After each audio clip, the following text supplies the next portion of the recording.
Pour faire le changement d'heure, la pompe doit être mise sur stop. Attention, le changement d'heure n'est pas possible en cours de perfusion et il impliquera la rétractation du piston. Un appui long sur la touche Start and Stop. Je mets la pompe sur pause afin de pouvoir accéder aux paramètres pour modifier l'heure. Une fois l'heure modifiée et la date, je peux reprendre ma perfusion.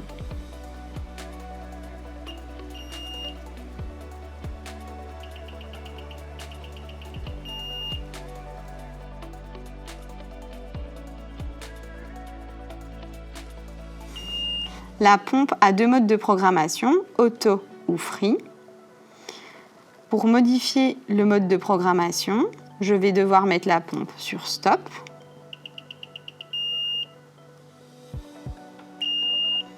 J'accède aux paramètres par un appui long sur la touche menu.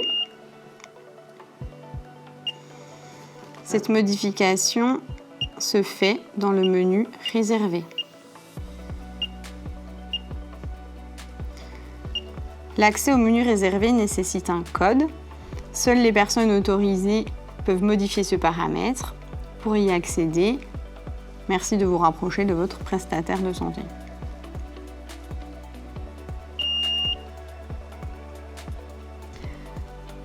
La pompe Chronopar 4 peut être verrouillée pour certains paramètres. Pour cela, la pompe doit être sur pause, sur stop. On accède aux paramètres par un appui long sur la touche menu. Et le verrouillage de la pompe se fait par le menu réservé. Ce menu nécessite un code. Le code est disponible auprès de votre prestataire de santé. Une fois le verrouillage réalisé dans ce menu, vous pouvez revenir à l'écran initial avec la flèche et reprendre votre perfusion par un appui long sur la touche rouge Start and Stop. Un cadenas apparaîtra alors à l'écran de la pompe.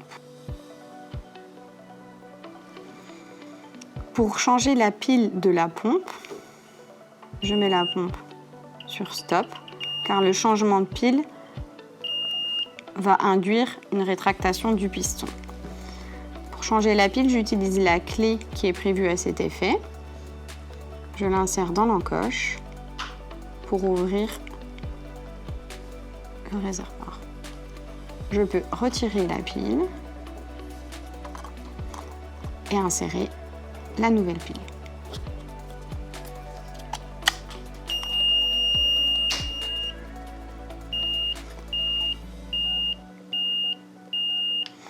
La pompe revient à l'écran initial.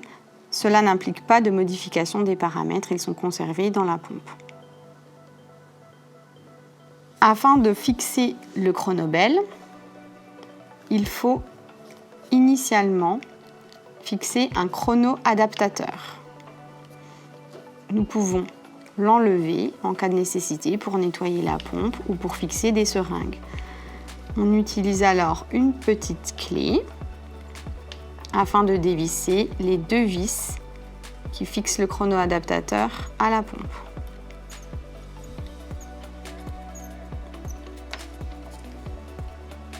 Il faut bien dévisser les vis dans la totalité.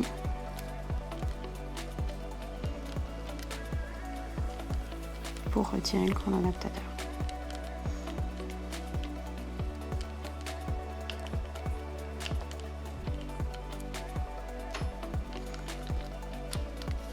Il faut simplement tirer délicatement sur le chrono-adaptateur et la pompe est prête à pouvoir être utilisée avec des seringues ou à être nettoyée. En cas d'utilisation de la pochette étanche, veillez toujours à ce que la tubulure soit bien positionnée dans l'orifice prévu à cet effet, ce qui évitera toute fuite dans la pochette et que les clips permettant de fermer la pochette soient bien fixés. On doit entendre les deux clips de fixation.